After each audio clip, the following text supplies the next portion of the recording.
आता इतर बातम्यांकडे वळूयात।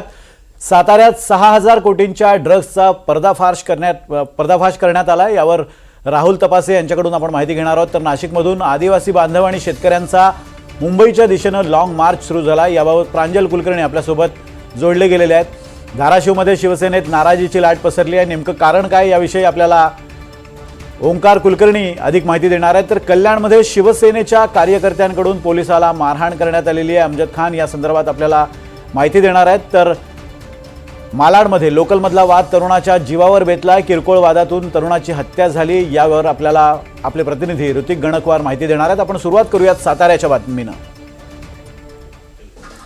साताऱ्याच्या कराडमधील अंमली पदार्थ विरोधी कारवाईत 6000 कोटींचं ड्रग्ज जप्त करण्यात आलंय। गुजरात पोलिसांच्या पथकानं ही कारवाई केली आहे। या पथकात 3 IPS अधिकाऱ्यांचा समावेश होता। कराडच्या पाचपुतेवाडी परिसरात ही मोठी कारवाई करण्यात आली आहे। यापूर्वी सुद्धा कराडच्या MIDC परिसरातून गेल्या वर्षी कोकेनचा मोठा साठा जप्त करण्यात आला होता। त्यामुळे कराड आता अंमली पदार्थांचं हब बनतंय का, अशा स्वरूपाची चर्चा सुरू झाली आहे। राहुल तपासे आपले प्रतिनिधी आपल्याला या संदर्भात अधिक अपडेट्स देत आहेत। राहुल, आता काय या संदर्भात अधिक अपडेट्स आहेत? कारवाई तर मोठी झालेली आहे। जवळपास 6000 कोटी म्हणजे किती हा साठा होता आणि कोणता अंमली पदार्थ आहे? विनोद, ह्याच्यामधली एक अपडेट महत्वाची म्हणजे संपूर्ण महाराष्ट्राला कळली पाहिजे। महाराष्ट्र केसरी संजय पाटील यांचा खून जो झाला होता, त्यातला जो प्रमुख यातला सूत्रधार होता बाबा मोरे म्हणून, तो हे सगळं MD ड्रग बनवण्याचा त्याचा कारखाना होता। याच्या अगोदरही त्याला अवैधरित्या म्हणजे बेकायदेशीर आणि बनावट दारू बनवताना त्याला पकडण्यात आलेलं होतं। अनेक वेळा पिस्टल त्याच्याकडे मिळाल्यामुळे त्याला अटक करण्यात आलेली होती। असा असंख्य गुन्ह्यांच्या अनुषंगाने रेकॉर्डवर असलेला हा बाबा मोरे, आज या बाबा मोरेने संपूर्ण महाराष्ट्र हादरवलेला आहे। याच्या अगोदर संजय पाटील महाराष्ट्र केसरी याचा खून झालेला होता, त्यावेळेलाही त्यांनी संपूर्ण महाराष्ट्र हादरवला होता। आणि त्यातलाच हा एक आरोपी आहे ज्यानं हे सगळं बनवण्याचा कारखाना ह्यांनी त्याच्या जागेमध्ये टाकलेला होता। सगळ्यात महत्वाचं, ही कारवाई करताना सातारा पोलिसांना कुठलीही माहित नव्हती। सगळ्यात महत्वाचं म्हणजे काही वेळापूर्वी ज्या वेळेला कराड पोलिसांना याबाबतची माहिती मिळाली, त्यावेळेला मात्र तेव्हाही त्यांनी हात वर केलेले आहेत। आम्हाला यातलं काहीच माहित नाही। मात्र जे आपल्याला काही गोपनीय माहिती मिळते त्याच्यामध्ये जवळपास 6000 कोटी रुपयांचं जवळपास MD ड्रग्ज जप्त करण्यात आलेला आहे। त्याच्यामध्ये सगळ्यात महत्वाचे म्हणजे ह्याच्यामध्ये 3 IPS अधिकारी हे या कारवाईमध्ये सहभागी झालेले होते। याची कोणतीही माहिती सातारा पोलिसांना स्थानिक देण्यात आलेली नसल्याचं एकंदरीत आता या सातारा पोलिसांच्या बोलण्यावरून एकंदरीत पाहायला मिळतंय। संपूर्ण महाराष्ट्र हडबडलाय असं म्हणायला काय हरकत नाही। या अगोदरही काही दिवसांपूर्वी जो सातारा तालुक्यातला बामणोली भाग होता, त्या भागात अशाच प्रकारे MD ड्रग्ज सापडलेले होते। त्यालाही काही दिवस झालेले आहेत। म्हणजे 1 महिन्याच्या कालावधीमध्ये, म्हणजे 30 दिवसाच्या कालावधीमध्ये ही दुसरी कारवाई आहे। अतिशय भयावहच परिस्थिती म्हणावी लागणार आहे विनोद। या एकंदरीतच या कारवाईमुळं सध्या सातारा पोलिसांचं चाललंय तरी काय, याबाबत सध्या आता चर्चा होताना पाहायला मिळते। अगदी महिन्याभराच्या अंतरात ही दुसरी मोठी कारवाई आहे। त्यामुळे सातारा पोलीस नेमकं काय करतायत असा सवाल आता सातारकर उपस्थित करतायत। धन्यवाद राहुल दिलेल्या अपडेट्स बाबत। आपल्यासोबत असेच राहा, पण पुढची बातमी घेणार आहोत नाशिकमधून। नाशिक जिल्ह्यातील विविध आदिवासी तालुक्यातील आदिवासी बांधव आणि शेतकऱ्यांचा मुंबईच्या दिशेनं लॉंग मार्च सुरू झालाय। सध्या शेतकरी आणि आदिवासी बांधवांचं हे लाल वादळ नाशिक शहरात धडकलंय। नाशिकच्या म्हसरूळ परिसरात आज त्यांचा मुक्काम आहे। वन हक्क संरक्षण कायदा लागू करा, तसंच पेसा अंतर्गत असलेले रिक्त पद तातडीनं भरा, या प्रमुख मागण्यांसह त्यांच्या इतरही काही मागण्या आहेत। माजी आमदार JP गावित आणि किसान सभेच्या नेतृत्वाखाली हा लॉंग मार्च काढण्यात आलाय। नाशिकमध्ये आदिवासी लॉंग मार्चचं भाजपकडून स्वागत करण्यात आलंय। महापौर पदाच्या प्रबळ दावेदार म्हणून समजल्या जाणाऱ्या दीपाली गणेश गीते यांनी मोर्चाचे आयोजक JP गावित यांच्या पाया पडत पुष्पगुच्छ देत त्यांचं स्वागत केलं। आपण प्रांजल कुलकर्णीकडून या संदर्भात अधिक माहिती घेऊयात। प्रांजल, हा लॉंग मार्च दाखल झालेला आहे। साधारण किती लोक या लॉंग मार्चमध्ये सहभागी आहेत आणि आज त्यांचा मुक्काम नाशिकमध्ये असणार आहे? कशा पद्धतीने नियोजन करण्यात येते? आपण जर बघितलं तर साधारणतः 4 दिवसांपूर्वी हा लॉंग मार्च जो आहे तो विविध भागातून खरं तर नाशिककडे त्यांनी कूच केलेलं होतं. यामध्ये खास करून जो आदिवासी पट्टा म्हणून ओळखला जातो तो पेठ, सुरगाणा असेल, यासोबतच दिंडोरी, इगतपुरी अशा विविध तालुक्यातील हे सर्व आदिवासी बांधव आहेत ते या मोर्चामध्ये सहभागी झालेले आहेत. काही महिन्यांपूर्वी देखील आपण बघितलं तर हे सर्व आदिवासी बांधवांनी मुंबईकडे खरं तर पुन्हा एकदा ते निघाले होते. नाशिक जिल्हाधिकारी कार्यालयाबाहेर त्यांनी 2 दिवस ठिय्या देखील मांडलेला होता. मात्र त्यांना लेखी आश्वासन हे देण्यात आलेलं होतं आणि त्यानंतर लेखी आश्वासन मिळाल्यानंतर हा मोर्चा जो हे आंदोलन जे आहे ते मागे घेण्यात आलं होतं. मात्र पुन्हा एकदा जे काही जेपी गावी त्यांनी म्हटलेलं आहे, जे या मोर्चाचे आयोजक आहेत त्यांनी म्हटलेलं आहे की आम्हाला फक्त आश्वासन हे देण्यात येत आहे, प्रत्येक वेळी आमची फसवणूक ही सरकारकडून केली जाते आणि पुन्हा एकदा आम्हाला फक्त आश्वासनांवरच ठेवण्यात येत आहे आणि त्यामुळे आम्ही आता थांबणार नाही आहोत, आम्ही थेट मुंबईत मंत्रालयावरती धडकणार आहोत असं देखील त्यांनी म्हटलेलं आहे. आज हा लॉंग मार्च जो आहे म्हणजे काल आपण बघितलं तर काल म्हसरूळ परिसरामध्ये म्हणजे नाशिक शहराच्या वेशीवरतीच या लॉंग मार्चचा मुक्काम हा बघायला मिळाला होता. हे आंदोलक सर्व नाशिकमध्ये होते आणि आज नाशिक शहरातून हा मोर्चा जो आहे तो मार्गस्थ झालेला आहे. आता सध्याला आपण जर बघितलं ही दृश्य जर बघितली तर नाशिकचा जो गरवारे पॉइंट जो परिसर आहे तिथे हा मोर्चा जो आहे तो जाऊन पोहोचलेला आहे आणि आज त्यांचा मुक्काम जो आहे तो विल्लोळी परिसरामध्ये असणार आहे. उद्याला पुन्हा एकदा सकाळी ते विल्लोळीवरून मुंबई आग्रा महामार्गावरून मुंबईकडे हा मार्गस्थ होणार आहेत. मात्र एकंदरीत आपण या मोर्चेकऱ्यांची संख्या जर बघितली तर अक्षरशः नाशिक शहरातील रस्ते जे आहेत ते दिसेनासे झालेले होते. अंदाजे जवळपास 20,000हून अधिक हे शेतकरी बांधव आणि मोर्चेकरी जे आहेत ते यामध्ये सहभागी झालेले आहेत. माजी आमदार जेपी गावित जे कॉम्रेड आहेत ते असतील, यासोबतच किसान सभेचे अजित नवले असतील, अशोक ढवळे असतील, हे या मोर्चाचं नेतृत्व करतायत. त्यामुळे एकंदरीतच आता 3 फेब्रुवारीला मुंबईत आम्ही हा मोर्चा जो आहे तो जाऊन पोहोचणार आहे असं जेपी गावित त्यांनी म्हटलेलं आहे. त्यामुळे एकंदरीतच आता सरकारकडून काही हालचाल ही केली जाते का, या मोर्चेकरांची काही त्यांच्या ज्या काही मागण्या आहेत त्या पूर्ण करण्यासाठी काही दखल घेतली जाते का, हेच पाहणं खरं आता महत्वाचं. सरकारकडून या आंदोलकांची काय दखल घेतली जाते हे पाहणं महत्वाचं असेल. धन्यवाद प्रांजल दिलेल्या अपडेट्स बद्दल. पुढची बातमी धाराशिव मधून आहे. धाराशिवमध्ये एकनाथ शिंदे यांच्या शिवसेनेत जिल्हा परिषद एबी फॉर्म वाटपावरून सुरू असलेला गोंधळ आता चव्हाट्यावर आलाय.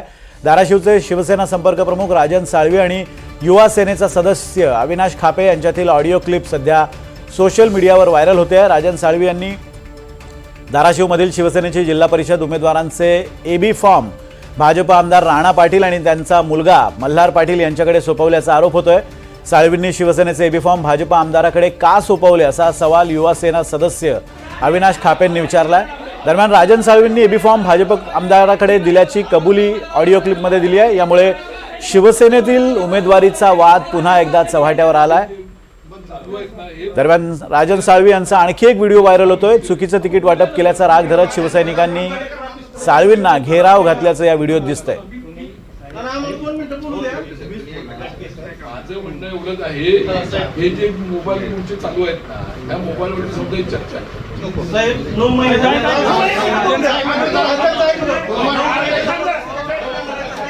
दरम्यान धाराशिवमध्ये शिंदेची शिवसेना सुद्धा फुटीच्या उंबरठ्यावर आहे का असा प्रश्न उपस्थित केला जातोय.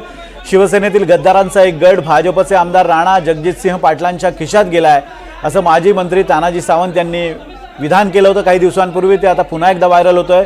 काही दिवसांपूर्वीच तानाजी सावंत यांनी इंदापूर इथल्या कारखान्यावर पार पडलेल्या विजय संकल्प मेळाव्यात हे विधान केलं होतं. त्यानंतर राजन साळवींची ही ऑडिओ क्लिप व्हायरल झाल्यामुळे आता पुन्हा एकदा चर्चेला उधाण आलंय. जिल्ह्यातलं भाजप ते चालवतात,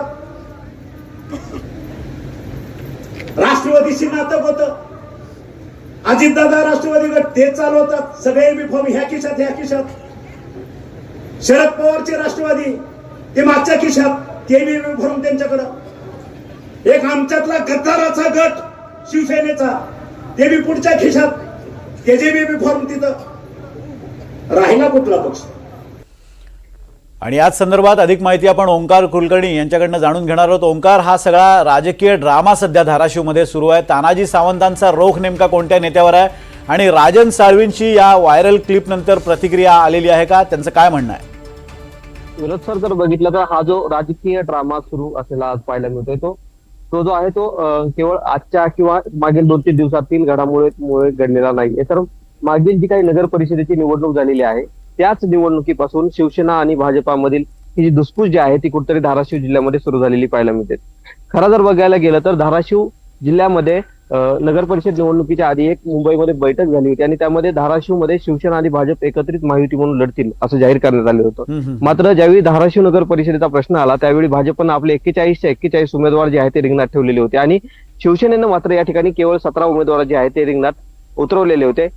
ज्या पद्धतीनं युतीमध्ये ठरलं होतं की भाजपला इथली जागा नगर जी काही नगराध्यक्ष पदाची जागा आहे ती द्यायची, त्यानुसार शिवसेनेनं उमेदवार आपला उभा केलेला नव्हता. मात्र ऐनवेळी भाजपचे आमदार राणा पाटील यांनी कुठेतरी ही जी युती आहे ती तोडलेली आहे. त्याच वेळी जर बघायला गेलं तर शिवसेनेचे जिल्हा प्रमुख असणारे सुरज साळुंके यांनी जोरदार राणा पाटलांवर प्रहार केलेले होते. भाजपनं आमच्या पाठीत खंजीर खुपसल्याची भावना देखील त्यांनी बोलून जी आहे ती व्यक्त केलेली पाहायला मिळाली होती.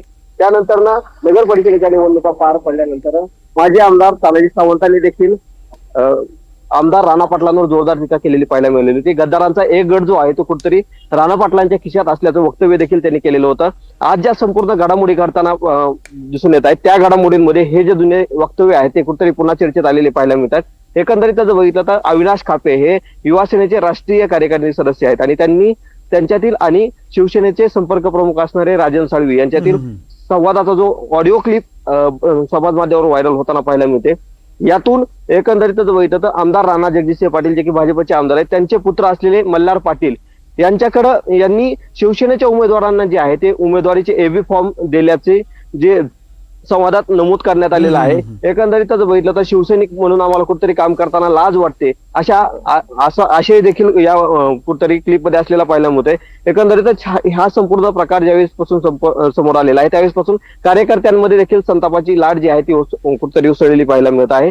त्यानंतरच आणखी एक व्हिडिओ समोर आलेला आहे राजन साळवींचा, ज्याच्यामध्ये कुठेतरी जे निष्ठावंत कार्यकर्ते आहेत त्यांना उमेदवारी डावलल्यामुळं या कार्यकर्त्यांनी राजन साळवींना जो आहे तो घेराव घातलेला या व्हिडिओमध्ये कुठेतरी पाहायला मिळतोय. एकंदरीत जर सगळं चित्र बघितलं तर अगदी एकूणच असंतोष खदखदतोय आणि या असंतोषाची दखल केंद्रीय शिवसेनेचं नेतृत्व घेणार का हे पाहणं महत्वाचं आहे. धन्यवाद ओंकार दिलेल्या अपडेट्सबद्दल. पुढची बातमी कल्याणमधून आहे. कल्याणच्या दुर्गाडी चौक परिसरात वाहतूक पोलीस कर्मचारी विलास भागेत यांना तरुणांच्या टोळक्याकडून बेदम मारहाण करण्यात आली. गाडी रॉंग साईडनं का नेतोय असा जाब विचारल्यावर या तरुणांना राग आला आणि त्यांनी पोलीस कर्मचाऱ्याला मारहाण केली. यामध्ये वाहतूक पोलीस अधिकारी विलास भागेत हे जखमी झालेत. त्यांच्यावर खासगी रुग्णालयात सध्या उपचार सुरू आहेत. या घटनेनंतर बाजारपेठ पोलिसांनी गुन्हा दाखल केला. मारहाण करणारे तरुण हे शिंदे गटाच्या एका नगरसेवकाचे समर्थक असल्याचं समजतंय. मारहाण करणाऱ्यांना राजकीय नेते पाठीशी घालत असल्याचा आरोप पोलीस बॉईज संघटनेकडून करण्यात आला. अमजद खान आपले प्रतिनिधी आपल्यासोबत याविषयी बोलण्यासाठी आहेत. अमजद, हा सगळा प्रकार नेमका लक्षात आलेला आहे की त्यांना रॉंग साईडनं येत असल्यामुळे रोखल्यानंतर हा सगळा तिथं ती पोलिसाला मारहाण झालेली आहे. पोलिसाच्या मारहाणीचं स्वरूप कसं आहे आणि आता यानंतर काय कारवाई केली जाते? विनोद सर, काल रात्री 10च्या सुमारास कल्याणमध्ये दुर्गाडी चौक परिसर या परिसरात प्रचंड वाहतूक कोंडी होती आणि जे वाहतूक पोलीस होते वाहतूक सुरळीत करण्याचा प्रयत्न करीत होते. यामध्ये एक पोलीस कर्मचारी आहेत विलास भागीत, यांची नजर समोर येणाऱ्या एका कारवर गेली. ही कार विरुद्ध दिशेने येत होती. कार थांबवण्यात आली आणि विलास भागीत यांनी कार चालकाला फक्त एवढंच विचारलं की तुम्ही विरुद्ध दिशेने गाडी का चालवताय, त्यामुळे वाहतूक कोंडी होते. यावरून जो कार चालक आहे त्यांनी वाद घालायला सुरुवात केली. विलास भागीत यांच्यासोबत वाद सुरू झाला आणि कारमध्ये बसलेले जे इतर 3 तरुण आहे आणि कार चालक हे खाली आले आणि वादानंतर विलास भागीत यांना प्रचंड मारहाण करण्यात आली. त्यांना बेदम मारहाण केल्यानंतर हे चौघे त्यातून पसार झाले. त्यानंतर जे भाजपचे नगरसेवक आहे वरुण पाटील त्या ठिकाणी आले आणि त्यांनी पोलिसांसोबत त्यांचा हुज्जत देखील त्यांनी घातला. त्यांचं असं म्हणणं होतं की पोलिसांची चूक आहे. मात्र या प्रकरणात आता बाजारपेठ पोलिसांनी जे चौघे आहेत त्यांच्या विरोधात गुन्हा दाखल केला आहे. हे चौघे कल्याणमधील एक शिवसेना शिंदे गटाचे नगरसेवक आहेत, त्यांचे कार्यकर्ते असल्याचे आता समजलं आहे. या प्रकरणात गुन्हा दाखल झाला तरी 18 तास झाले आहे. या घटनेला उठून अद्यापही आरोपींची नावे किंवा आरोपी अजून पोलिसांच्या हाती लागलेले नाही आहेत. यांना शोधण्यासाठी बाजारपेठ पोलिसांचे 3 पथकं आता रवाना झाले आहे, परंतु आरोपींना शोधण्यात अजून पोलिसांना यश आलेले नाही. मात्र एका पोलीस कर्मचाऱ्याला अमानुषपणे मारहाण करणे आणि त्याची तब्येत खालावली आहे. त्यांच्यावर एका खाजगी हॉस्पिटलमध्ये उपचार सुरू आहे. अद्याप आरोपींना अटक नाहीये. यांना राजकीय वरदस्त असल्यामुळे यांना अटक केली जात नाही असा देखील आता असा आरोप केला आहे की राजकीय वरदस्तामुळे आरोपींना अटक केली जात नाही. त्यामुळे आता काय नेमकी कारवाई होणार या हाणामारी करणाऱ्यांवर ते पाहणं महत्त्वाचं असेल. धन्यवाद आमच्या दिलेल्या अपडेट्सबद्दल. आणि आता बातमी आहे मुंबईतून. मुंबईच्या मालाड रेल्वे स्टेशनच्या प्लॅटफॉर्म क्रमांक 1 वर धारदार शस्त्रानं एका प्राध्यापकाची हत्या करण्यात आली आहे. आलोक सिंग असं मृत व्यक्तीचं नाव असून किरकोळ भांडणातून ही हत्या झाल्याची माहिती मिळते. दोघेही त्याच लोकलनं प्रवास करत होते, मात्र लोकलमधून उतरताना दोघांमध्ये भांडण झालं. यावेळी आरोपीनं आलोक यांची धारदार शस्त्रानं हत्या केली. घटनेनंतर आरोपी फरार झाला होता, मात्र रेल्वे पोलिसांकडून सीसीटीव्हीच्या आधारे आरोपीचा शोध घेतला गेलाय. आरोपीला अटक करण्यात आली आणि त्याला आता 30 जानेवारीपर्यंत पोलीस कोठडी सुनावण्यात आली आहे.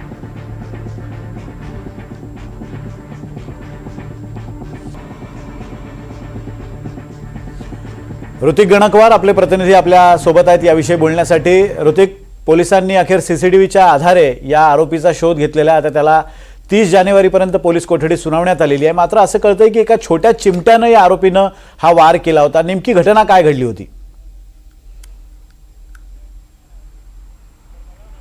नक्कीच पोलिसांनी देखील मोठ्या शिताफीनं आरोपी जो आहे त्याला अटक केलेली आहे. कारण की रात्रीच्या सुमारास ही घटना घडलेली होती आणि सकाळपर्यंत जो आरोपी आहे तो गजाड होता. आरोपीने आपण सीसीटीव्हीच्या माध्यमातून देखील बघू शकतो, अक्षरशः प्लॅटफॉर्मला गाडी लागताच आरोपी गाडीतून उतरतो आणि झटकन दिशी त्या जे प्रोफेसर आहेत आलोक सिंह यांच्यावरती वार करतो आणि त्यातून फरार होतो. फरार होतानाचे सीसीटीव्ही देखील आपण बघितलेलं आहे. पोलिसांची प्रशंसा करावी लागेल, कारण की त्यांनी तातडीने आरोपीला अटक केलेलं आहे आणि या गुन्ह्याची उकल झाली आहे. खरं तर रात्रीच्या वेळेची घटना आहे. जे प्रोफेसर आहेत, प्राध्यापक आहेत आलोक सिंह, हे विलेपार्ले येथील एका महाविद्यालयामध्ये शिकवणीस आहेत आणि आपण बघतो की त्यांचं काम करून ते शाळेत शिकवून आपल्या माघारी घराकडे परतत होते आणि अशाच वेळीस त्यांची लोकलमध्ये जो ओमकार शिंदे नामक जो आरोपी आहे त्याच्यासोबत बाचाबाची झाल्याचं पाहायला मिळतंय. किरकोळ कारण होतं, उतरण्यावरूनचा वाद होता. जेव्हा आपण लोकलमध्ये आपल्याला माहिती आहे की मोठी गर्दी असते, त्यामुळे सिस्टमॅटिकली उभं राहावं लागतं. अशातच त्यांच्यामध्ये भांडण झाल्याचं आपल्याला पाहायला मिळत होतं. त्यावेळेस जेव्हा मालाड स्टेशनच्या प्लॅटफॉर्म 1 नंबरवरती ही गाडी ज्यावेळेस लागली, तेव्हा आरोपी जो आहे तो उतरून त्याच्या हातात चिमटा सदृश जी वस्तू होती त्याने त्यांच्यावरती वार केला आणि तिथून फरार झाला. एकंदरीत पोलिसांनी या प्रकरणी जलद गतीने तपास करत आरोपीला पकडलेलं असून आरोपीला आज कोर्टामध्ये दाखल करण्यात आलेलं होतं आणि 5 दिवसांची कोठडी जी आहे ती या ठिकाणी आरोपीला झाल्याचं आपल्याला पाहायला मिळतंय. मात्र आपण ही घटना जी आहे ती मालाड स्टेशनवरही झालेली असली तरी पूर्ण मुंबई या घटनेमुळे हळहळली आहे.